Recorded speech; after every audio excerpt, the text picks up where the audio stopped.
What's up again sa inyo mga kalapatids, at sa video ito lalagyan na natin ng singsing yung anak ni Lolita.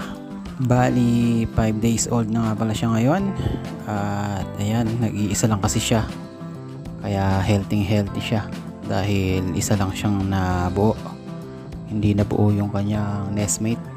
Bali sa paglalagay nga pala ng ring, kailangan natin ng pakpak, ayan, na nahulog mula sa ibang ibon.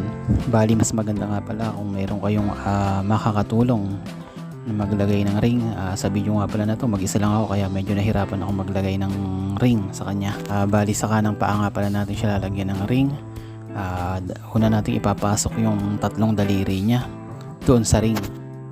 At bali pag naipasok nga pala natin yung tatlong daliri, ay susungkitin naman natin ng pakpak yung kanyang parang pinaka